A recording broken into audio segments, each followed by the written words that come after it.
अस्सलाम वालेकुम नाज़रीन, टकराव जीत का सच टेलीविजन की वर्ल्ड कप स्पेशल ट्रांसमिशन में एक बार फिर कहेंगे आपको खुश आमदीद।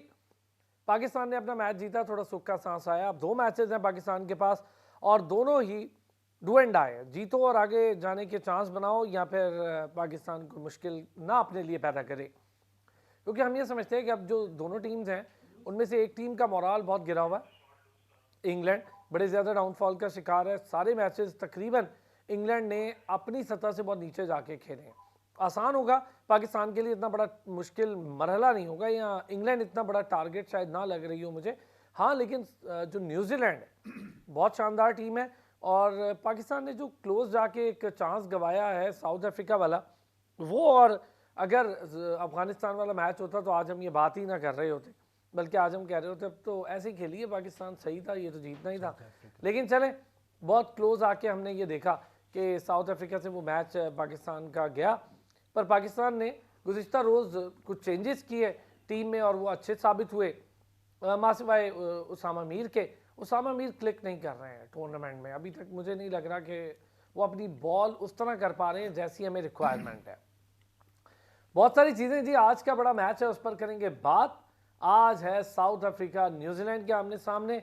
पाकिस्तानियों की ख्वाहिश है कि न्यूजीलैंड किसी तरह हार ही जाए अब और कहीं टिक जाए, तो हम कहीं ऊपर ऊपर रन रेट पर जाए। तो ये हमारी छोटी छोटी नेक नेक ख्वाहिशें अल्लाह ताला इन्हें पूरा करे। और साबिर हुसैन साहब, cricket analyst, sports analyst, cricket expert हमारे साथ मौजूद।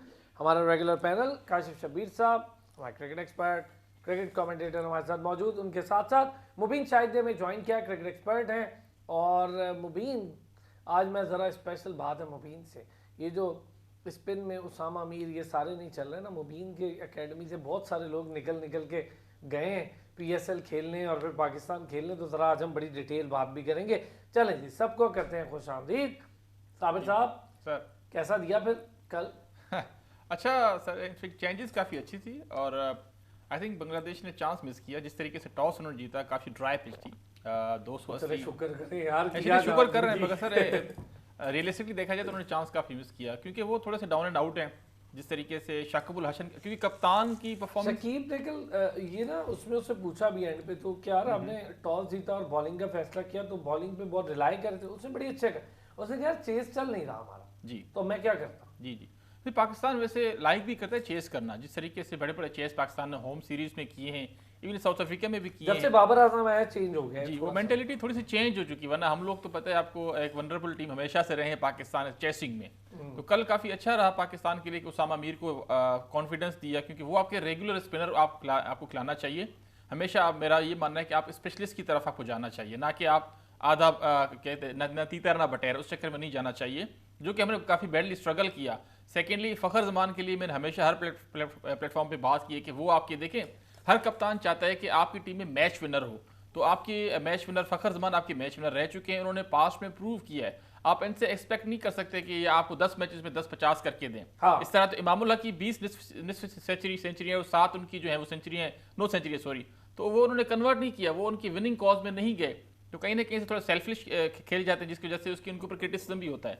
कल फ़खर ने काफ़ी एक मैसेज दिया, टीम मैनेजमेंट को मैसेज दिया सर। नहीं, लेकिन फ़खर ने खुद अपने आप को मैसेज दिया, टीम मैनेजमेंट से ज़्यादा खुद को। भाई मैनेजमेंट ने बहुत भरोसा किया काशिफ शबीर साहब, और फ़खर ने अपने आप को कल मैसेज दिया कि हाँ यार, बाहर बैठा रीथिंक किया, आया अपनी शॉट मारी, छक्के वक्के मारे। कौन कहता था फ़खर को कि भाई तू आके 150 बॉलें रोक? फ़खर तो वो प्लेयर ही नहीं, रोक सकता ही नहीं है, क्योंकि देखिए नेशनल गेम, रोहित शर्मा है, वो इतनी अजियत में उसने 101 बॉल्स खेली है, नजर आ रहा था, क्योंकि उसकी नेशनल गेम। लेकिन चूंकि एक बड़ा प्लेयर है, उसने कहा नहीं यार, मुझे रुकना है और मैंने खड़े होकर खेलना है। तो सर ठीक है, फ़खर को बाहर बिठाना मेरा ख्याल बिल्कुल जस्टिफाइड था। फ़खर स्कोर ही नहीं कर रहा। मेरा ख्याल है हमने लेट कर दिया फ़खर को बाहर बिठाने में। अगर यही आप एशिया कप से पहले फ़खर को बाहर बिठाते और एशिया कप में एक आध मैच देते तो आज फ़खर परमानेंट टीम का हिस्सा होता। हमेशा होता है, हमेशा टीमों के में प्लेयर के नीचे हो जाए, मेरा ये ख्याल है आ जाती है लेना चाहते नहीं। और दूसरी बात है कि ऐसा बैड पैच हर प्लेयर पे आ जाता है, हर प्लेयर पे आ जाता है। कुछ प्लेयर ऐसे होते हैं जिनके बैड पैच का मतलब होता है वो 30, 40, 45 रन बनाएंगे। कुछ प्लेयर के बैड पैच का मतलब होता है 0 से लेकर 10 तक बनाएंगे। जो 40-45 बनाता है बैड पैच में, उसको मैनेजमेंट चलाई जाती है, क्योंकि वो कंट्रीब्यूट कर रहे होते हैं। जो 0 से 10 तक बनाते हैं उनको शामिल नहीं करते, लेकिन उनको जल्दी निकालना चाहिए, जल्दी निकाल के फिर वापस लाना चाहिए था, तो फ़खर ज़्यादा बेहतर हो जाते हैं, फिर फ़खर बेहतर होंगे। लेकिन जरूरी ये है कि आप कंसिस्टेंट हो। हाँ। अगला बड़ा क्रूशल One off मैच नहीं, है, one off नहीं वन ऑफ तो कुछ कोई भी कर सकता है। देखें अगला मैच है न्यूजीलैंड के खिलाफ, उसमें दोबारा से फखर को इंप्रूव करना पड़ेगा, बेहतर खेलना पड़ेगा। असल में क्या है काशिफ कि फखर जो है ना वो ऐसा प्लेयर है कि चलता है ना तो अकेला मैच ले जाता है। अच्छा उसमें ये क्वालिटी है, इसलिए हम कहते हैं फखर का कि यार देखें इसमें अगर नहीं है फॉर्म तो बाहर बिठाएं भाई, कोई मसला नहीं, बड़े से बड़े को भी बिठा दे बाहर, कोई प्रॉब्लम। लेकिन अगर फखर ने एक में स्कोर किया तो अब उस पर जिम्मेदारी है क्या अगले में। देखें आप कुछ प्लेयर्स ऐसे होते हैं शाहिद अफरीदी की तरह कि जो 25-26 मैचेस के बाद एक बड़ी इनिंग खेलेंगे, फिर 25-26 मैचेस साइलेंट। क्या आपको वो प्लेयर चाहिए, या आपको ऐसा प्लेयर चाहिए जो 10 मैचेस में कम से कम 5 मैचेस में तो स्कोर करे, 4 से 5 करे बहुत, 4-5 में ऐसा स्कोर player करे, impactful, और एक आध मैच ऐसा हो कि जो उसकी वजह से जीता हो। इसको कहते हैं इम्पैक्टफुल प्लेयर, इसको कहते हैं बड़े मैच का प्लेयर। अब अगर फखर का आप रिकॉर्ड निकाल के देख ले तो फखर ने कभी भी ऐसा इनिंग्स नहीं खेली कि 10 में से आपको 5-6 इनिंग फखर ने बड़ी दी हूँ, ऐसा कभी भी नहीं उसने किया। फखर ने 1-2 मैचेस में एक अच्छी इनिंग खेली, फिर 7-8 में खराब खेली, फिर एक खेली। ये जो फखर के पास पैच आया ये बहुत लंबा पैच आया। लंकन प्रीमियर लीग में उसने स्कोर नहीं किया, उसने पाकिस्तान की बायलैटरल सीरीज में स्कोर नहीं किया, एशिया कप में स्कोर नहीं किया, फिर जा 19 भी, तो फिर कब तक। और दूसरी बात है इतना बड़ा इवेंट आपका वर्ल्ड कप का आया, आप इसको प्रोलॉन्ग नहीं कर सकते थे। बड़ा अच्छा डिसीजन था इमामुल हक ने और अब्दुल्ला शफीक ने ऑस्ट्रेलिया के मैच में आपको 100+ की पार्टनरशिप दी, वो भी अच्छा खेल रहे थे। सर मेरा एक क्वेश्चन देखिए जी, मुबीन को ले फिर आप बिल्कुल कीजिएगा। मुबीन काफी सारी चीजें डिस्कस वाली हैं, लेकिन कल का मैच जीतकर थोड़ा हौसला आया यार, अच्छा हो गया। मैच जीतना जरूरी था, टीम के लिए भी था, गैर जरूरी फजूल मामलात चल रहे थे, जो क्रिकेट से हटकर जो मामलात थे वो थोड़े ज्यादा थे, तो अच्छा है कि टीम ने मैच जीता है।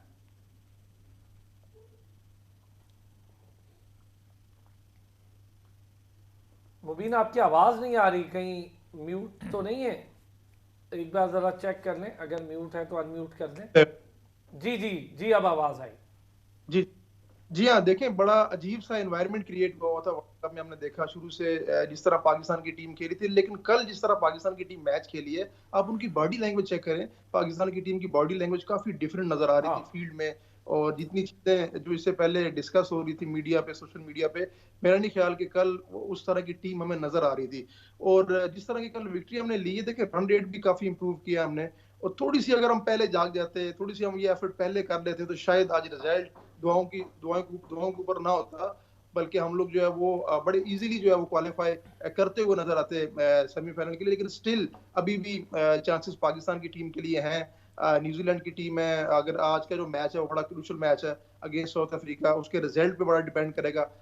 फिर पाकिस्तान का जो मैच है ऑलमोस्ट न्यूजीलैंड के साथ, वो एक अच्छे रन रेट पे अगर पाकिस्तान वो मैच जीतता है तो मेरे ख्याल से पाकिस्तान के लिए वो मैच एक क्वार्टर फाइनल मैच साबित हो सकता है। अगर आज न्यूजीलैंड साउथ अफ्रीका के अगेंस्ट मैच हार जाता है, आपने बात की कॉम्बिनेशन की, तो मेरे फखर जमान का जो कमबैक था वो बड़ा जबरदस्त था। यही बात हम कह रहे थे कि फखर जमान बेसिकली एक ऐसे खिलाड़ी हैं, अगर वो रिसेंटली इतनी अच्छी फॉर्म में नहीं थे तो 2-3 मैचेस में बाहर बिठाने के बाद उनको दोबारा टीम में लाना चाहिए। क्योंकि फखर जमान देखें पास में जो पाकिस्तान के लिए कर चुके हैं, डबल 100 भी कर चुके हैं, तो फखर जमान एक ऐसा इम्पैक्ट प्लेयर है। अगर मेरे ख्याल से इमाम 70-80 रन करते हैं तो पाकिस्तान की टीम को उसका कोई इतना खास खातर खा फायदा नहीं होता, लेकिन फखर जमान अगर 70-80 रन आपको करके देते हैं तो उसका एक डिफरेंट इम्पैक्ट पड़ेगा पूरी बैटिंग लाइनअप पे। इमाम की तरह हमारे पास बैटिंग करने के लिए बाबर भी हैं, रिजवान भी हैं, तो मतलब जो ऊपर से हमें जो एक ओपनर वाला एक रोल चाहिए था, हमने 1200-1300 बॉलों पे पावर प्ले में हमने छक्का नहीं लगाया था।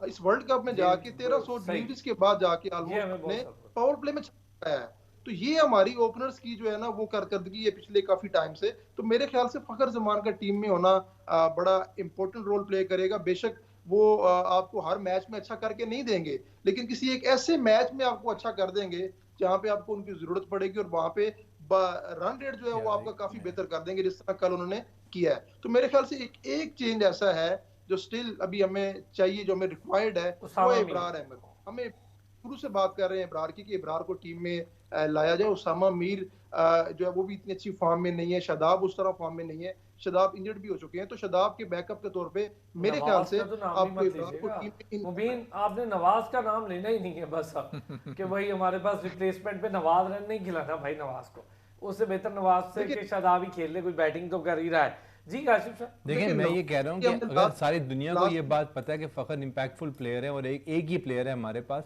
तो मैनेजमेंट ने पिछले 4 साल में क्या सोचा हुआ था कि अगर फखर आउट ऑफ फॉर्म होगा तो उसकी रिप्लेसमेंट क्या होगी? इमामुल हक रिप्लेसमेंट होगी, अब्दुल्ला शफीक रिप्लेसमेंट होगी, मोहम्मद रिजवान रिप्लेसमेंट होगी। ये अगर हम यहाँ बैठ के ये बातें कर रहे तो थिंक टैंक किधर था? उसको चाहिए था फखर के पीछे एक ऐसा ही फखर जैसा बंदा रखते कि ये नहीं तो फिर ये, ताकि पावर प्ले को हम इस्तेमाल करें। इसका मतलब है हमारी प्रेपरेशन थी 0/0। हमारी जब ऐसी प्रेपरेशन होगी फिर यही होगा। आप इंडिया देख लें, शुभमन गिल एंड टाइम पे जो है वो हो जाता है, बीमार हो जाता है। ईशान किशन बीमार हो गया तो केएल राहुल बीमार हो गया तो सूर्या कुमार यादव याद हो गया तो और उससे बड़ा उनका पांड्या, उससे बड़ा डैमेजिंग पार्ट जो था अचानक वाला वो था ऋषभ पंत का। इतना एक्स्ट्राऑर्डिनरी प्लेयर था और वो तो पता लग रहा है आपको टीम में था कि आप उसको ड्रॉप करने का सोच, हम खुद नहीं सोचते थे कि यार इंडियन टीम में ऋषभ पंत ड्रॉप हो गया, खत्म हो गया। लेकिन सर पांड्या हुआ, पीछे बंदी थे। नहीं, पांड्या किधर है? पांड्या नहीं, पांड्या क्या फर्क पड़ा उसके जाने से? क्या फर्क पड़ा? कोई फर्क नहीं पड़ा। आप ये देखें, ट्रेविस हेड टीम में नहीं था, उसकी जगह उन्होंने मिचेल मार्श को खिलाया और मिचेल मार्श ने काम करके दिया, कोई फर्क नहीं पड़ा उनको। वापस आया, उसने प्रॉपर उसी तरीके से परफॉर्म करना शुरू कर दिया। आप देखें उसका नोकिया, एनरिक नोकिया, मेन प्लेयर साउथ अफ्रीका का, ऐसा बॉलर तो कि जिसके बगैर साउथ अफ्रीका कंप्लीट लगती नहीं थी, वो बाहर निकल गई। क्या हुआ? कुछ भी नहीं हुआ। फास्ट बॉलर उसी तरीके से धाबा नहीं होता था पुराने। हमारे 15 प्लेयर्स में से सिर्फ एक लड़का बाहर निकलता है तो टीम ऐसे धड़ाम नीचे गिरती है कि जिसका पता नहीं चलता। इसका मतलब है कि हमारी प्रेपरेशन ही नहीं थी।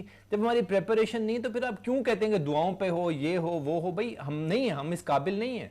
आप प्रॉपर प्रिपेयर करें, प्रॉपर पता लगे कि आप वर्ल्ड कप की प्रेपरेशन में आए। ये बायलैटरल सीरीज नहीं हो रही भाई, ये कोई गली मोहल्ले का मैच नहीं हो रहा, दुनिया का एक बड़ा टूर्नामेंट हो रहा है, वर्ल्ड कप हो रहा है, जिसके लिए पूरी दुनिया तैयारी करती है। New Zealand, Williamson is out of the tournament, कुछ भी नहीं हुआ, कोई फर्क नहीं पड़ा। वो अपना सऊदी को अभी तक मौका ही नहीं मिल पा रहा। आपके पास क्या है? आपके पास प्रेपरेशन ही नहीं है, आपके पास 11 से 12वां बंदा नहीं है। सऊदी था, हेनरी ने कैसी जगह ली है। मैं एक और चीज ऐड करना चाहूंगा, काशिफ साहब बिल्कुल सही कह रहे हैं। देखें, अगर डेविड वार्नर पाकिस्तान के खिलाफ सेंचुरी ना करता ना तो फिर भी वो उनका पक्का ओपनर था। ऑस्ट्रेलियन उनको पता था क्योंकि उनका मैच विनर है वो। उससे पहले उसकी फॉर्म नहीं थी, मगर उसके बावजूद उन्होंने टीम के साथ कैरी किया, वो मैचेस खेलता आया। एशिज में वो पूरे 5 test matches, 10 inning, Stuart Broad ने उसको बेचारे को मार के बिल्कुल ही कोई उसे स्कोर नहीं हो रहा था, हमेशा वही आउट कर रहा था, मगर फिर भी वो जनाब वापस जाता है, पाकिस्तान के खिलाफ सीरीज खेलता है, उसको ड्रॉप नहीं करते। उनको पता है मैच विनर है। फखर जमान हमारे पास एक ही पाकिस्तान का वेट कर रहे थे वो सर फुटवर्क की जो लोग नहीं। दूसरी बात है, डेविड वार्नर का आउट ऑफ फॉर्म का मतलब है कभी 25 कर लिए, कभी 30 कर लिए, कभी 40 कर लिए, ये आउट ऑफ फॉर्म है। वो Virat Kohli out of form था तो 50, 60, 65 का। Babar Azam out of form है तो 50, 60 कर रहे हैं, हम कह रहे हैं आउट ऑफ फॉर्म, हम कह रहे हैं out of form. Babar out of form भी 50। अब जब ये आउट ऑफ फॉर्म होते हैं तो इसका मतलब है कि ये 0 पे आ जाते हैं। Imamul Haq out of form का मतलब है 50 गेंदें खेली, 5 रन किए। इस टाइम ब्रेक पे जाना, बोले इस टाइम पे आके टेक्निक्स की बात अभी नहीं करनी चाहिए। फखर जमान 6-7 साल उसको हो चुके हैं, कोई यंग बच्चा वो है नहीं, क्योंकि वो आपको पता है इम्पैक्ट वीरेंद्र सहवाग की टेक्निक थी, क्रिस गेल ने भी 10-10 मैचेस उसका पैचेस आता था, मगर वो टीम मैच विनर थे वो। चलिए एक ब्रेक लेते हैं, ब्रेक से वापस आते हैं। टीम विनर, मैच विनर, ये सारी चीज़ों पर तो बात होती रहेगी। वापस आके जरा इस पर बात करते हैं कि अगला मैच है हमारा न्यूजीलैंड के साथ, स्ट्रेटेजी क्या हो सकती है और प्लेइंग 11 क्या हो सकती है, इस पर भी बात करेंगे। अभी के जो मैच है न्यूजीलैंड वर्सेस साउथ अफ्रीका, उस पर भी बात करते हैं। वेलकम बैक जी, जरा बात करेंगे। इस वक्त थोड़ी देर के बाद टॉस आ जाना है, क्या करना चाहिए साबिर टॉस जीत कर जिस भी टीम को? बैटिंग करनी चाहिए क्योंकि वो स्ट्रगल करते हैं चेस में।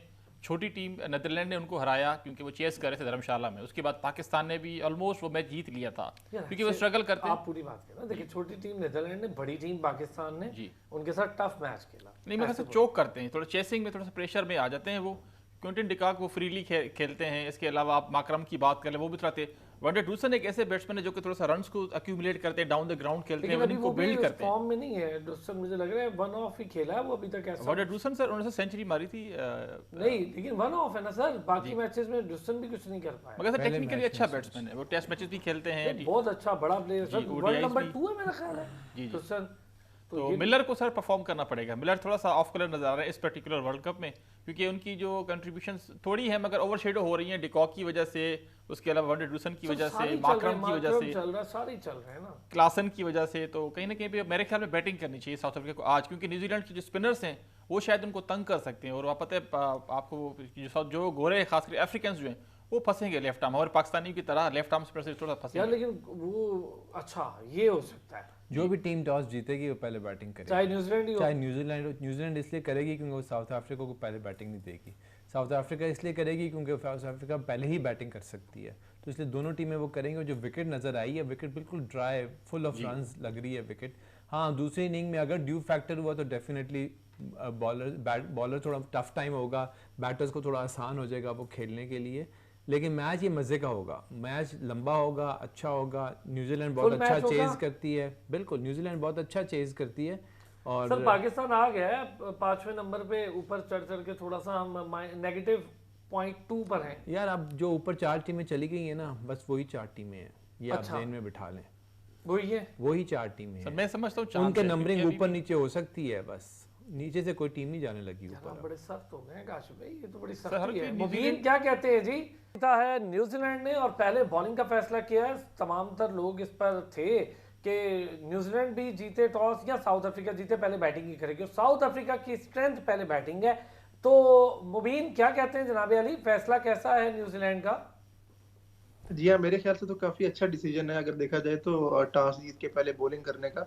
आपने पिच रिपोर्ट देखा, उसमें नजर आ रहा था कि हल्का हल्का जो ग्रास है वो पिच पे मौजूद है, फिर अर्ली ऑन थोड़ा मॉइस्चर भी होता है, बॉल सीम भी होता है, स्विंग भी होता है, तो अर्ली ऑन आपको ब्रेक थ्रू मिल सकती है। फिर आपने देखा है कि इसी ग्राउंड में लेटर ऑन जाके सेकंड इनिंग में जाके एक ड्यू फैक्टर भी है, और ड्यू फैक्टर जो है वो ऑलमोस्ट जो है वो जो सेकंड बैटिंग होती है उसको काफी हेल्प आउट करता है। तो मेरे ख्याल से एक अच्छा पॉजिटिव डिसीजन है न्यूजीलैंड की टीम की जानब से, और पाकिस्तान के शायकीन के लिए ये अच्छी खबर नहीं है मेरे ख्याल से, क्योंकि इसमें अगर जो टॉस है मेरे ख्याल से थोड़ा बहुत रोल अपना जरूर प्ले करेगा इस मैच में, और न्यूजीलैंड ने एक अच्छा टॉस विन किया मेरे ख्याल से, और अफ्रीका को चाहिए कि वो अब मोर देन 300 रन करे। अगर अर्ली ऑन थोड़ा सा वो मैनेज कर लेते हैं, स्विंग को मैनेज कर लेते हैं, क्योंकि बाउंस भी होगा, अच्छा कैरी भी होगा, आपने पिच रिपोर्ट देखी है, तो मेरे ख्याल से नया बॉल थोड़ा तंग करेगा। अगर नया बॉल अफ्रीकन बैट्समैन जो है वो सर्वाइव कर लेते हैं तो फिर मेरे ख्याल से जाके वो अच्छा डिसेंट टोटल पिच पे बोर्ड पे सेट कर सकते हैं, क्योंकि इस पे स्पिनर्स को इतनी हेल्प नहीं मिलनी, क्योंकि विकेट काफी हार्ड नजर आ रहा है।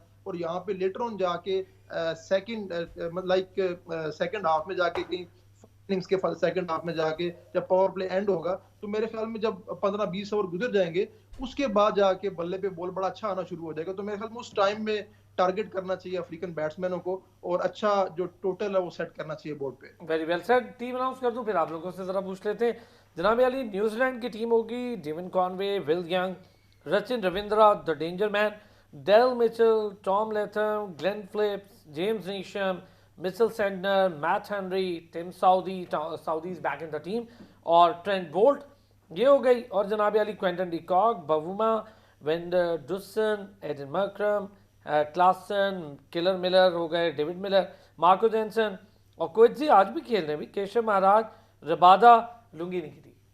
हाँ जी सर, टॉस तबरेज शमसी को नहीं खिलाया और आज रबादा को लेके अच्छी चीज़ है, मगर उनको पता है कि ये इनके पास स्पिनर्स काफ़ी अच्छे हैं न्यूजीलैंड के पास, तो शायद वो हैंडल कर जाते तबरेज शमसी को। रबादा की इंक्लूजन काफ़ी अच्छी है, क्योंकि इन्होंने शायद देखा होगा जो यादव के साथ किया न्यूजीलैंडर्स ने, सेम ही हो गया ना, क्योंकि शमसी, तो इस वजह से शायद उस वजह से भी कि उस पर काफ़ी अटैक किया था, मिचेल्स ने किया था, रविंद्रा ने किया था, तो एक अच्छा मैच होना चाहिए, क्योंकि इस पर्टिकुलर ग्राउंड पे 9 मैचेस खेले गए हैं। पहले जो मैच जीते हैं 5 मैचेस, जिन्होंने टॉस जीत के पहले बैटिंग की है वो जीते हैं 4 मैचेस, यानी कि इवन है। 294 जो है वो इस पे एवरेज स्कोर है बैटिंग फर्स्ट, बैटिंग सेकंड जो है वो 278 है, तो जो लोएस्ट स्कोर है इस पर्टिकुलर पिच पे 232 है, तो कहीं ना कहीं पे 250 से ऊपर जाना चाहिए साउथ अफ्रीका को। फैसला ठीक है न्यूजीलैंड का पहले बॉलिंग का।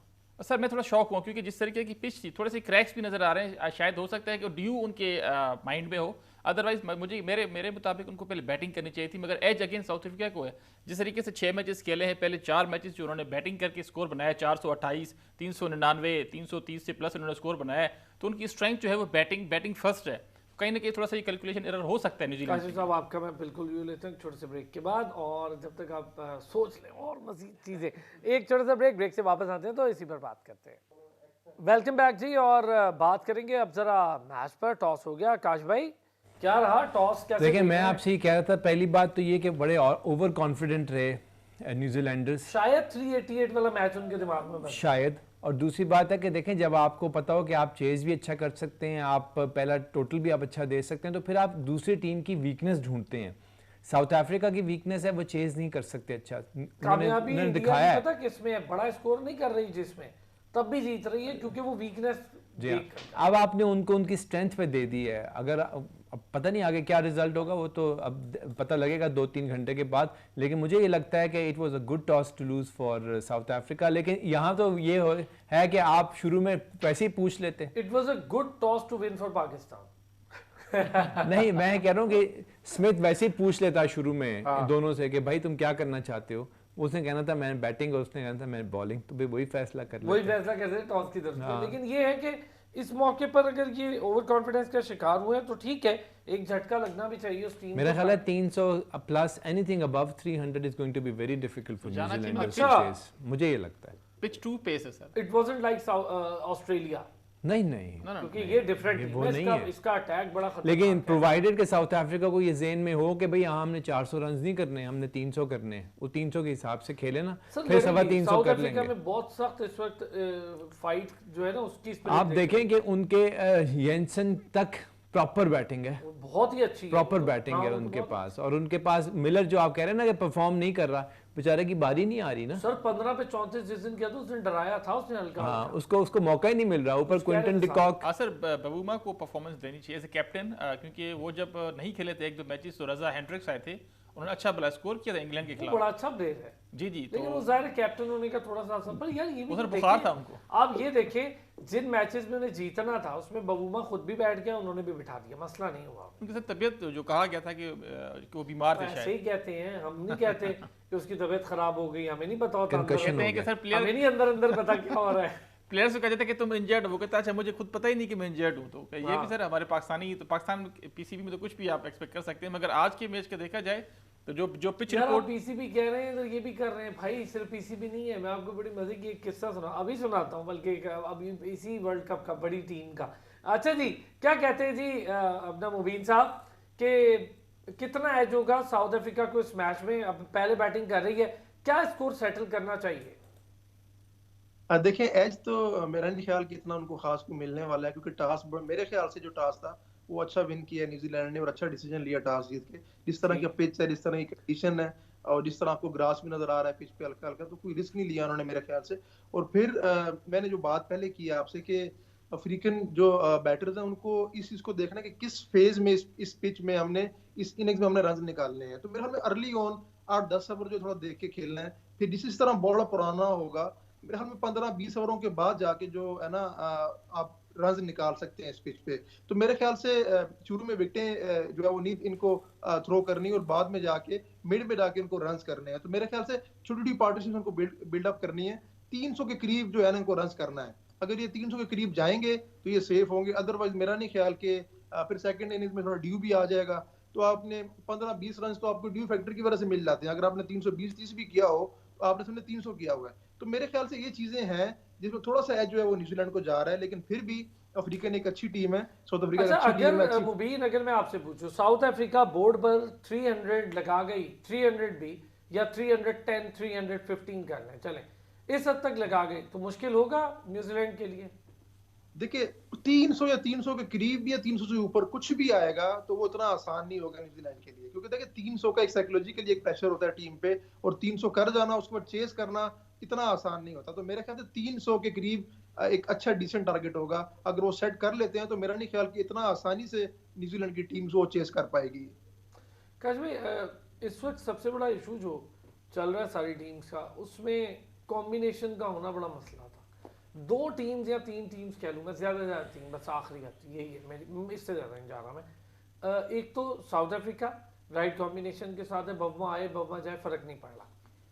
न्यूजीलैंड केन विलियमसन आता है नहीं आता कोई फ़र्क नहीं। इंडिया ये राइट कॉम्बिनेशन है।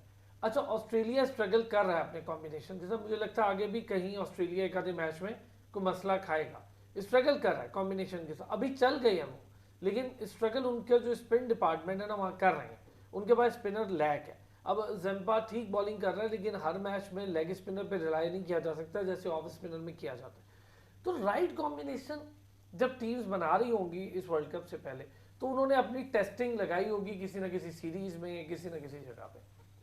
हम अपने स्पिनर्स का राइट कॉम्बिनेशन ढूंढ नहीं पाए, या हमने अपने स्पिनर्स ही टेस्ट नहीं किए जो हमारे पास अवेलेबल ऑप्शन थे। हमारा प्रॉब्लम स्पिन में क्या आ रहा है कि हम टेस्ट नहीं कर पाए, या फिर जो हमारे स्पिनर ऑलरेडी टेस्टेड थे वो परफॉर्म नहीं कर पाए? क्या मामला है? हमारा मामला ये है कि हम तैयार नहीं थे वर्ल्ड कप के लिए। हमारा मामला ये है कि हमने बेंच स्ट्रेंथ रखी नहीं थी, हमने सिर्फ 11 से 12 प्लेयर रखे हुए थे और हमें पता था कि यही हमारी विनिंग कॉम्बिनेशन है, यही हमारी विनिंग टीम है, इसी के साथ हमने जाना है। हमने उससे बियॉन्ड सोचा ही नहीं था, हमने बी प्लान बनाया ही नहीं था। बाकी टीमों ने बी छोड़ के सी प्लान तक वो पहुंची हुई हैं, इसलिए बहुत ज़्यादा फ़र्क है। प्रेपरेशन का प्रॉब्लम है और कोई प्रॉब्लम नहीं है। और दूसरी बात है जो टैलेंट की आपने बात की, मुझे लगता ये है कि शायद स्पिनर में हमारे पास, अगर आप पीछे जाके देखें, इतना टैलेंट मौजूद भी नहीं है। नहीं है। हाँ अगर सर है, आपके पास डोमेस्टिक में अच्छे स्पिनर्स मौजूद चलें, डोमेस्टिक को तो अभी हमने ट्राई नहीं किया ना।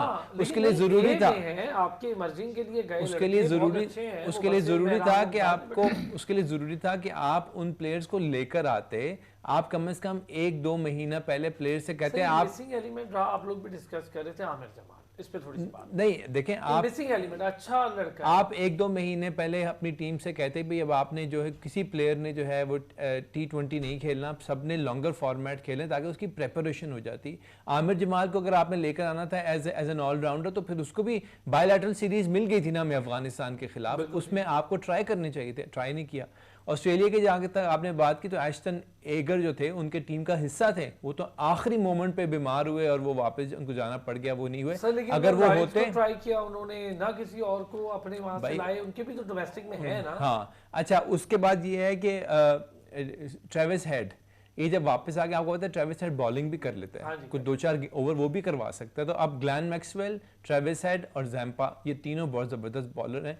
जहाँ तक कॉम्बिनेशन की बात की, मुझे किसी तरह भी कॉम्बिनेशन ऑस्ट्रेलिया का ख़राब नहीं लग रहा, बुरा नहीं लग रहा। अब उनके जो मास्टर ब्लास्टर दोनों ओपनर्स वापस आ गए हैं, तो एक नहीं चलेगा तो दूसरा चलेगा और उसी कैलिबर का वो चलता है। मिचेल मार्श अब प्रॉपर अपनी जगह पर आए हैं जहाँ पर उनको होना चाहिए था, उनकी पोजीशन भी अब ठीक, जहाँ उनकी पोजीशन ठीक हो गई है। उनकी पोजीशन ठीक होने से नीचे लेबुशेन और स्टीव स्मिथ वो भी अपने अपने पोजीशन पे आ गए, वो भी कंफर्टेबल हो गए। स्टॉइनिस आपके पास मौजूद है, एडिशनल ऑलराउंडर वो है, उसका कैमरॉन ग्रीन है जो कि बहुत जबरदस्त है। फिर आपके पास बॉलर वो तो खैर है ही है, उसके बाद आपके पास बॉलर जो हैं कमिंस, स्टार्क और जॉश हेजलवुड दुनिया के बेस्ट बॉलर्स हैं। तो किसी तरीके से भी ऑस्ट्रेलिया का कॉम्बिनेशन बुरा नहीं है। हाँ उनके पास बैड लक शुरू से के बाद सेट है, वो तो ज्यादा बेहतर हो गया। शुरू में थोड़ा प्रॉब्लम था, डेफिनेटली उनको प्रॉब्लम हो रहा था वहां पर, लेकिन उन्होंने एडजस्ट कर लिया अपने आप को। देखें जब कोई इंग्लिश साइड से आता है, ऑस्ट्रेलियन अपनी विकेटों से आते हैं, इंडिया में खेलते हैं, प्रॉब्लम होता है। लेकिन इनको एज ये हासिल था कि इन्होंने जो शुरू में 5 मैचेस खेले ना इंडिया के खिलाफ यहाँ पर,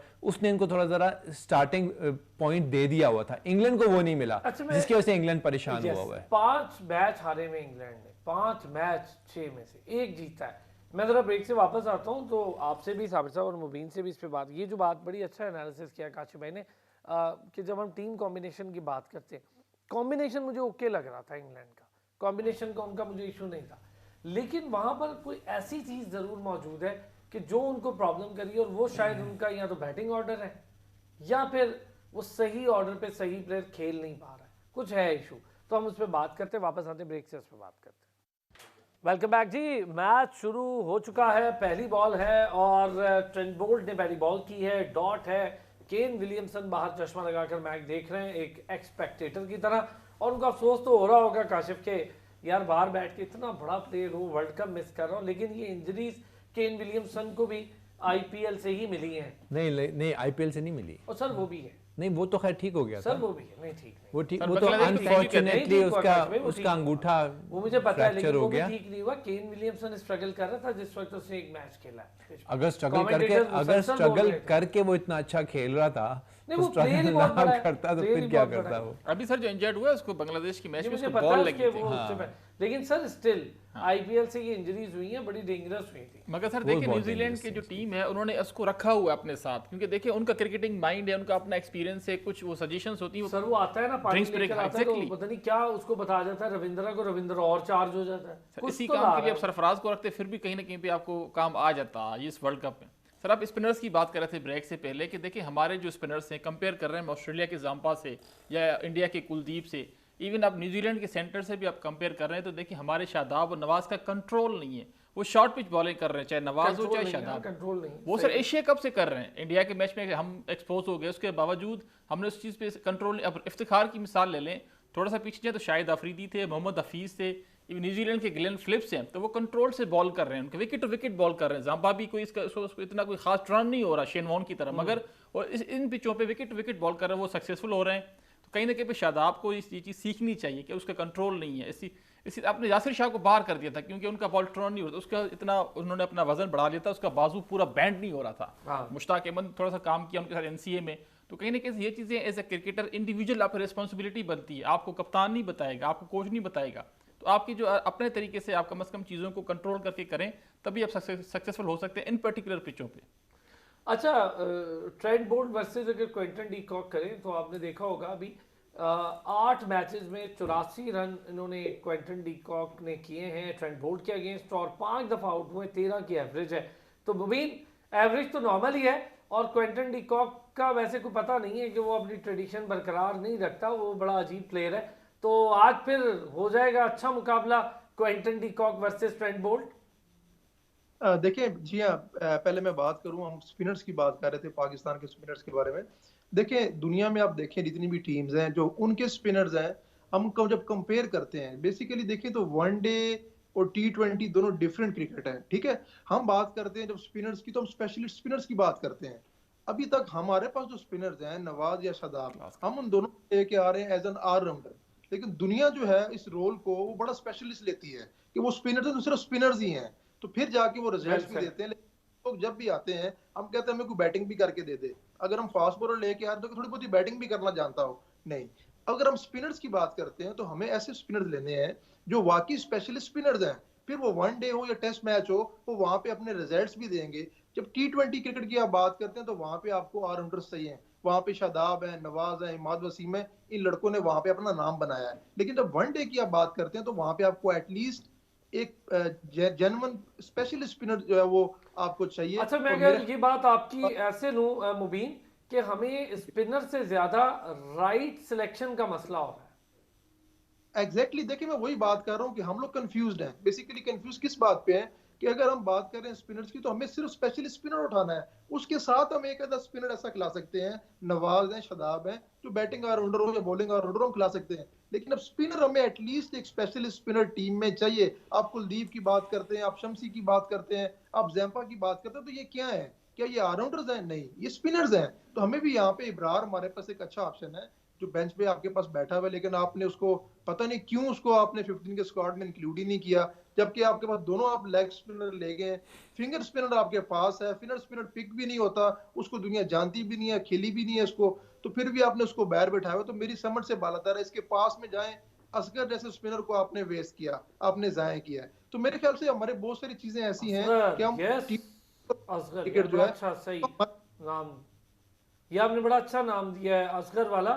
यार बहुत अच्छी उसकी परफॉर्मेंसेस थी, पीएसएल में भी बहुत अच्छी थी, डोमेस्टिक में बहुत अच्छी थी, लिस्ट ए में बहुत अच्छी है असगर की परफॉर्मेंस। जी हाँ, वो किधर है असगर, किधर है इस टाइम पे? ना वो डोमेस्टिक में आपको नजर आ रहा है, ना वो आपको पीएसएल में नजर आ रहा है, ना आपको किसी फ्यूचर प्लान में नजर आ रहा है। असगर किधर गया? देखिए जब हमारे पास अब होता क्या है, आजकल T20 क्रिकेट है, बेशक हम पीएसएल से उठाते हैं लड़कों को, उठा के पाकिस्तान उमर खान, अगर मैं गलत नहीं हूँ मुबीन, उमर खान का लेफ्ट हैंड उसको भी गायब कर दिया आपने, लेफ्ट आर्म जो कराची किंग्स से खेलता था। जी हाँ, उमर खान भी बड़ा एक उसमें जो है पोटेंशियल था माशाल्लाह, वो बड़ा good, still is playing. Last year वो उमर खान जो है वो टॉप विकेट टेकर था जब उसने सेकंड 11 में 52 विकेट्स लिए हैं। हाँ। इस साल डोमेस्टिक क्रिकेट में उसने इसको एक मैच भी नहीं खिलाया गया।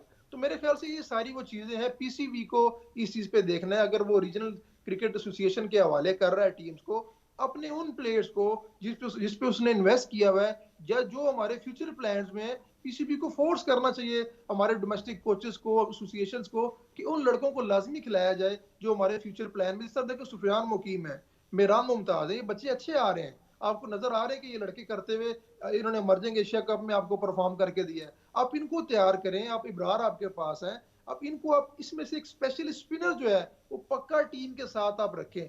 T20 क्रिकेट है तो फिर आप बेशक आप ऑलराउंडर्स के साथ चले जाएं, लेकिन जब वनडे या टेस्ट की आप बात करते हैं तो मेरे ख्याल में वहां पे एटलीस्ट एक प्रॉपर जो है स्पेशल स्पिनर आपके साथ होना चाहिए। क्या कहते हैं? बिल्कुल सही बात कर रहे हैं। देखिए ना, हर चीज़ की एक स्पेशलिटी होती है, लेकिन एक बात इनको ये भी हमें सोचनी चाहिए कि बाकी टीमों में अगर आप देखें, थिक्शाना की मिसाल ले लें, थिक्शाना उनका प्रॉपर एक जो है वो स्पिनर है, ऑलराउंडर नहीं है, लेकिन जहां उनको उसको नहीं, लेकिन जहां उसको बैटिंग की जरूरत पड़ी वहां उसने बैट करके दिखाया। हमारा प्रॉब्लम ये हो रहा है कि हमारे आखिरी जो 4 प्लेयर्स हैं वो बिल्कुल स्कोर नहीं कर रहे। यही वजह है कि हम कभी 40-45 में, कभी 46वें ओवर में पूरी टीम आउट हो जाती है। तो कुछ ना कुछ कंट्रीब्यूशन नीचे से आनी चाहिए। ये तो मैं शुरू से बात इस चीज़ का हक में हूँ कि प्रॉपर 5 बॉलर, 5 बैट्समैन और 1 ऑलराउंडर के साथ आप टीम की कॉम्बिनेशन बनाएं, फिर डेफिनेटली आपकी टीम क्लिक करेगी। लेकिन अब जो मॉडर्न क्रिकेट है ना, उसकी रिक्वायरमेंट है कि हर एक ने बैट करना ही करना है, नहीं बैट करना है, बॉलर्स को कुछ ना कुछ बैटिंग आनी चाहिए, और जब रिस्पॉन्सिबिलिटी उनके कंधों पे पड़े तो उस रिस्पॉन्सिबिलिटी के मुताबिक वो खेलें। केशव महाराज को आप देख लीजिए, अगर वो वहां ना रुकता तो साउथ अफ्रीका वो मैच बिल्कुल ना जीती, लेकिन उन्होंने जिम्मेदारी के साथ बैटिंग की। वसीम जूनियर को उसके बरक्स देख लें, 4 ओवर 20 गेंदें पाकिस्तान की पड़ी थी और उन्होंने ऐसे पैथेटिक शॉट मार के आउट हो गए, और वो ही मैच जो है वो पाकिस्तान के गले पड़ गया। तो इसलिए रिस्पॉन्सिबिलिटी को लेना बहुत जरूरी है। और जहां तक हमारे स्पिनर्स का ताल्लुक है, आपको खोज लगानी पड़ेगी, डोमेस्टिक से ढूंढना पड़ेगा, निकालना पड़ेगा, और फिर अपना फ्यूचर प्लान उनके इर्द गिर्द घुमाना पड़ेगा और देखना पड़ेगा कि कौन से ऐसे प्लेयर हैं जिनको हम NCA भिजवाएं, वहां जाकर वो अब तैयार हों, ग्रूम करें उनको, और फिर उनको वर्ल्ड क्रिकेट में लेकर आएं ताकि पाकिस्तान के फ्यूचर का हिस्सा बने। इस वर्ल्ड कप ने पाकिस्तान को डेफिनेटली एक्सपोज किया है as far as the spinners are concerned, और ये दुनिया को पता लग गया कि पाकिस्तान नंबर 1 कि पाकिस्तान के पास प्रॉपर स्पिनर नहीं है, और नंबर 2 ये कि पाकिस्तान प्रॉपर स्पिनर्स को खेल भी नहीं सकती। जब आपको स्पिनर्स खुद स्पिनर्स नहीं होंगे तो वही उन्होंने आपको प्रैक्टिस करवानी है। वो प्रैक्टिस के लिए भी लड़के नहीं है हमारे पास, इसलिए ना हम स्पिनर्स हैं हमारे पास, ना हम अच्छा स्पिनर्स को खेल सकते हैं। यानी हम स्पिनर्स तो हैं, लेकिन हम उन्हें फाइंड आउट करके यहाँ तक लेकर नहीं आए हैं। फाइंड आउट क्या सामने, मतलब टीम में नहीं है, नेशनल स्क्वाड में स्पिनर नहीं है आपके पास। बिल्कुल वही हमारे बाबर आजम और ये बाकी सारे जो नवाज को खेल के, शादाब को खेल के समझते हैं हमारी प्रैक्टिस हो गई, नहीं, वो तो क्वालिटी नहीं है, वो क्वालिटी नहीं है, वो तो बॉल ही वो नहीं करवा रहे। कहना चाह रहे हैं साबिर भाई, अगला अगर आप प्लानिंग की बात करें जी, मुझे पता बहुत जोर की बात आई है साबिर भाई, कोई ब्रेक लेते वापस आते हैं तो इस पे बात करते हैं। बैक जी, मैच चल रहा है कुछ थोड़ा सा, मुझे लगता है कि किसी न किसी प्लान के साथ साउथ अफ्रीका आई है, बहुत तेजी से नहीं खेल रही है। मुबीन शायद हम जब जा रहे थे कुछ कहना चाह रहे थे, फिर मैं जरा साबिर भाई के पास भी आता हूं। मुबीन कुछ कहना चाह रहे थे आप? जी हाँ, यही था कि जो स्पिनर्स की बात कर रहे थे हम, कि पाकिस्तान को चाहिए कि स्पेशलिस्ट जो स्पिनर्स हैं उन पे फोकस करें। जो बड़ी क्रिकेट है, बेशक उसको ऑलराउंडर हमें रिक्वायर्ड है टीम में, लेकिन उसको बैलेंस करें। अगर हमारे पास फास्ट बॉलर्स ऑलराउंडर हमारे पास मौजूद हैं तो हमें एक स्पेशलिस्ट स्पिनर की जरूरत है। तो मेरे ख्याल से पाकिस्तान को फोकस करना चाहिए। स्पेशलिस्ट हमें हर चीज में ही वैसे जरूरत है, खामखा के ऑलराउंडर्स की वनडे में चलते भी नहीं है। सर इमरान खान भी यही कहते थे कि स्पेशलिस्ट होने चाहिए, मगर हम MS धोनी की तारीफ करेंगे, खुद बैटिंग कर लेते थे। कौन सर? नहीं, ऑलराउंडर था, दुनिया का नंबर 1 बैटिंग कर लेते। नहीं हमें चाहिए ऑलराउंडर, मैं हूं ना। नहीं, स्पेशलिस्ट तो ऑब्वियसली होने चाहिए, खास करके आपका स्पिनर आपका स्पेशलिस्ट, ऑलराउंडर भी आपके पास फास्ट बॉलर ऑलराउंडर होना चाहिए, जो कि आपको हर कंडीशन में, अब रजाक की मिसाल देते हैं, अजहर महमूद की मिसाल देते हैं। रजाक लेवल का ऑलराउंडर फिर आया भी नहीं। अब हम फहीम अशरफ को कोशिश की, सर हमारे पास उस लेवल का ऑलराउंडर नहीं है। बिलावल भट्टी आया था, अनवर अली हमारे पास आया था, हमाद आजम आया था, आमिर यामीन को थोड़ा सा काम करते तो बेहतर होता, लेकिन आमिर यामीन को भी हमने नहीं चले दिया। यासिर अरफात को हमने खिलाना नहीं था, वो बहुत सारी रीजन है। तो हमारे पास थे, लेकिन हमने फिर उन पे इतना काम नहीं किया। सर जितने चांसेस आपने शादाब नवाज को दिए, उतने चांसेस तो उनको नहीं मिले थे, हम लोगों ने बनने नहीं दिया। सर देखिए, तो आप काशिफ शबीर को भी देते तो कीपिंग छोड़ के वो ऑलराउंडर बन जाते। तो हमें सर फास्ट बॉलर ऑलराउंडर की जरूरत, वैसे आमिर जमाल की आजकल बात कर रहे हैं, जिसमें वो परफॉर्मेंस भी दे रहा है, उसका बॉल रिवर्स स्विंग भी होता है, उसकी अच्छी बॉली पेस भी है, और आपको कंट्रीब्यूशन करके भी दे सकते हैं बैटिंग में। उन्होंने प्रूव भी किया है, वो बेचारा डोमेस्टिक भी खेल रहा है। तो मुझे तो तरस आता है उन पे जो डोमेस्टिक खेलते हैं, मगर वो बेचारे सोचते हैं कि उनको चांस मिलेगा कि नहीं मिलेगा। चाहे कामरान गुलाम की मिसाल ले लें, उस्मान सलाउद्दीन की मिसाल ले लें, असद शफीक अभी भी थोड़ा सा बड़ा टैलेंटेड उस्मान सलाउद्दीन, क्या उसका स्टाइल। लेकिन आमिर जमाल 27 साल की इसकी कर दिया ना थोड़ी। सर आबिद अली, साद अली, सॉरी सर आपकी बात काट रहा हूँ, साद अली भी था, वो भी पाकिस्तान चले गए सर, अमेरिका जा रहे हैं। समी असलम था हमारे पास, चला गया, वो भी जा रहे हैं, इमाम के साथ अंडर 19 खेल रहे थे। आपका मुख्तार भी वहीं बैठा, मुख्तार पे काम होता है ना, तो मुख्तार बहुत बहुत एक्स्ट्राऑर्डिनरी तेज खेलने वाला प्लेयर था, उस पर थोड़ा सा काम करने की जरूरत थी हमें। देखिए ना, आमिर जमाल 27 साल की इसकी उम्र है, और फर्स्ट क्लास में 27 मैचेस खेले, 653 रन बनाए, 21 की एवरेज है और 57 का स्ट्राइक रेट है। विकेट्स देखिए, और विकेट्स में उसने 76 विकेटें ली हैं। That's what we want. Average 31.6 खेल लिया की ना, और ये पूरा सीजन 2 खेल गया ना 3.64 मैच। की इकोनॉमी है उसकी। सर 2 सीजन खेल गया ना, खेलना बस 2 सीजन होने चाहिए कम से अभी कम। पाकिस्तान शाइन के साथ गया था जिम्बाब्वे, 4 डे टेस्ट मैचेस खेले, परफॉर्मेंस भी दी है। लेकिन पाकिस्तान 27 साल की उम्र हो चुकी हुई है, अब यही टाइम है उसका टीम में आने का, और अगर 2-3 साल जाया कर दिए तो फिर खत्म, फिर तो वो लाएंगे हम एक मैच खिलाओ और बाहर ताबिश का ताबिश बिल्कुल। अरे क्या याद करा यार, ये बहुत है मुबीन हमारे यहाँ कि हम लाते भी तब है। अब जब रिकॉर्ड स्टैट्स बताए काशिफ भाई ने, बहुत रिफाइंड रिकॉर्ड जो स्टैट्स हैं, बड़ा ज़रूरत वाले हैं कि यार हमें ऐसा एक ऑलराउंडर चाहिए जिसको थोड़ा सा खिला। अच्छा, वो फिर अपनी बॉलिंग पे कॉम्प्रोमाइज़ नहीं करता आमिर जी। आप देखें डोमेस्टिक में उसने ये कोशिश नहीं की कि भाई मैं चौथे पर आता हूँ, रुक जाओ सारे, चूंकि मैंने पाकिस्तान खेला है, थले हो जाओ तुम लोग, थले शाहीन शाफरीदी की तरह सर। बस आपने क्या ही दिया। तो वो ये कहता है कि मैंने नहीं, मैं अपनी बॉलिंग पे कॉन्सेंट्रेट करूंगा। जी हाँ, देखिए आमिर जमाल जो है वो बड़ी अच्छी चॉइस हो सकती है पाकिस्तान के लिए, और पाकिस्तान को रिक्वायर्ड भी है। और पहले भी हमने ये बात की है कि पाकिस्तान की टीम को जो हमारी बेंच स्ट्रेंथ है उसको देखना चाहिए। हम सिर्फ 2-3-4 फास्ट बॉलरों के साथ 2-3 साल से खेल रहे हैं। अगर देखा जाए तो वर्ल्ड नंबर 1 हमारी यही टीम हुई थी, हमने लास्ट प्रोग्राम में भी डिस्कस किया। लेकिन क्या वजह बनी कि हम जीरो हो गए? उसकी वजह यही बनती है, जब आपके पास बेंच स्ट्रेंथ नहीं होती, बाहर जो बैठे हुए लोग हैं आपके पास बैकअप्स नहीं है। वो बात कर रहे हैं आप भी प्रोग्राम में कि हमने प्रिपरेशन नहीं की, हमने बैकअप्स नहीं बनाए। बेसिकली बैकअप्स ही वो चीज है, जब आपके पास नसीम शाह अनफिट हुए हैं तो आपके पास क्या है, आप एकदम से बिल्कुल एक्सपोज हो गए। आपने बुला लिया उसको, जमान खान को बुला लिया, दानी को कभी बुला रहे हैं, तो लगता ऐसे है कि हमारे पास नसीम के अलावा बैकअप में कोई था ही नहीं। असनैन थे, वो भी अनफिट है, एहसान उल्लाह नजर आए हमें, वो भी अनफिट है। तो ये क्यों अनफिट हो रहे हैं? ये इस चीज को भी देखा जाए कि हमारा इतना बड़ा जो स्पोर्टिंग स्टाफ है, जो हमारा इतना बड़ा एनसीए एनएचपीसी में इतना बड़ा हमारा स्टाफ है, वो क्या कर रहा है? अगर हमने अपने जो प्लेयर्स हमारे इतने यूज भी नहीं हो रहे वो पाकिस्तान लोगों की की व्हाट्सएप चैट लीक कर रहा है, बस वो यही कर रहा है। हाँ जी मुबीन, अब बोले।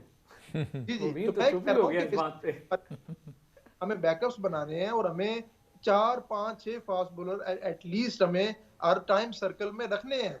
और हमने ये भी नहीं करना कि अगर 3 फास्ट बॉलर हमारे खेल रहे हैं, बेशक नसीम फिट हो जाते हैं, नसीम है, शहीन है या हारिस है, यही 3 फास्ट बॉलर जो नेपाल के अगेंस्ट भी खेल रहे हैं, अफगानिस्तान के अगेंस्ट भी खेल रहे हैं, सबके अगेंस्ट खेल रहे हैं। नहीं, आपको बल्कि अगेंस्ट ये काशिफ इंग्लैंड, भाई, अगेंस्ट रिजवान भाई वाली। कभी आपने इनमें से किसी एक को बिठाना है, और आपने किसी एक नए लड़के को लाना है ताकि आप उनको भी तैयार करते चले जाएं। तो ये वो चीजें हैं जो आप वर्ल्ड कप से पहले या किसी बड़े इवेंट से पहले 1-2 साल पहले तैयारियां करना शुरू कर देते हैं। यहाँ तो आखिरी हफ्ते में टीम बनती है, ये भी किसी को पता नहीं होता कि हमने टीम में होना भी है कि नहीं होना। हम अपने ओपनर डिसाइड नहीं कर पाए, हम अपने फास्ट बॉलर्स को डिसाइड नहीं कर पाए कि किसने खेलना है किसने नहीं खेलना। हसन अली को हम लेके चले गए, वसीम जूनियर 2-3 साल से टीम के साथ थे। अब देखिए वसीम ने लास्ट मैच में जिस तरह की बॉलिंग की है, एकदम से टीम में एनर्जी आ गई उसकी बॉलिंग को बहुत देखते अच्छे हुए। सर, दोनों मैचेस में साउथ अफ्रीका और बांग्लादेश वाले रिवर्स स्विंग मारी है, कमाल की बॉल की है उस लड़के ने। एग्जैक्टली, उसने एक एनर्जी लेके आया वो पूरी ना बॉलिंग डिपार्टमेंट के अंदर पाकिस्तान की टीम में। लास्ट मैच में अगेंस्ट कल बांग्लादेश आप देखें कितनी अच्छी उसने रिवर्स स्विंग की है। अच्छा, मेरे उसको ख्याल देखा से देखी आप शाहीन ने भी कर दी रिवर्स स्विंग। ऐसा ही है। तो देखिए जब एक लड़का टीम में एनर्जी से आ रहा है, जान से बॉलिंग कर रहा है, तो देखा देखी पूरी टीम स्ट्रेंथ पकड़ती है। तो सही इस है। तरह की हमें प्लेयर जरूरत है जो टीम अच्छा के यार, साथ शाहीन मौजूद को है। जरा मुबारकबाद भी दें, याद आ गया 51 मैचेस में 100 wickets, good milestone to achieve यार, बहुत अच्छे, बहुत जबरदस्त सर, माशाल्लाह से उनकी जिस तरह से एफर्ट्स रही। अंडर 90 लेवल से एक बंदा बच्चा आता है और अच्छी कंसिस्टेंटली परफॉर्मेंस देता है। ओडीआईज मैं कल हम डिस्कस कर रहे थे साबिर, आपकी एब्सेंस थी तो कल हम डिस्कस कर रहे थे, काशिफ भाई याद है आपको, हम ये कहते हैं ये लोग ना एग्जॉस्ट हो गए हैं जी, थक गए हैं और कोई वजह नहीं है। यही बात है ना, मतलब है यही यार जो मैच विनर्स हैं हमारे, पर ये एग्जॉस्ट हो गए बेचारे को। कभी लंका प्रीमियर लीग, उनकी अपनी भी गलती है खैर जी। मगर सर देखिए, मैंने कहा इंडिविजुअल डिसीजंस होते हैं कि आप कौन कौन सी इंपॉर्टेंस किस लीग्स को दे रहे हैं। इसी तरह से काफी ऑस्ट्रेलियन खिलाड़ियों ने आईपीएल को नहीं तरजीह दी, उन्होंने एशेस को दी, उन्होंने वर्ल्ड कप को दी। अच्छा लास्ट मिनट है, जल्दी जल्दी मुझे ये बताएं क्या स्कोर होगा साउथ अफ्रीका का? Sir 275 plus. पक्का ही 75। ओके जी काशिफ भाई 325। ओए ओए ओए, मुबीन क्या कहते हैं? 300 के आसपास, 300। मैं कहता हूँ जी 290 से 300 के बीच स्कोर होगा। नहीं, एक फिगर बताना, ये तो मतलब फिर अच्छा, हमें भी फिर 293। हाँ इस तरह चलो बोले ना। 5-5 नहीं कह रहा मैं, हाँ, हम ऑड पे जाएंगे भाई। 293 और साउथ अफ्रीका ये अगर कर गया ये स्कोर तो साउथ अफ्रीका जीत जाएगा क्योंकि उसकी बॉलिंग अच्छी है। न्यूजीलैंड अभी मैं देख रहा हूँ जिस तरह वो खेल रहे हैं तो वो कोई एक प्लान है, वो रुके हुए पिच पे, कोई जल्दबाजी नहीं कर रहे दोनों। क्विंटन डिकॉक 300 के नीचे साउथ अफ्रीका नहीं जीतेगा। हाँ 300 से नीचे नहीं जीतेगा, नहीं जीतेगा। 293 पे जीतेगा मैं कह रहा हूँ साउथ अफ्रीका को आज जीत भाई, हमें आपकी जीत जो भी चाहिए। हो जीते साउथ अफ्रीका, जो भी स्कोर बनाए जीते साउथ अफ्रीका। चले बहुत शुक्रिया साबिर हुसैन आपका, काशिफ शबीर साहब आपका, Mubeen Shahid thank you so much हमारे साथ रहे। चले जी शाम को 5 बजे आपसे मुलाकात होती है।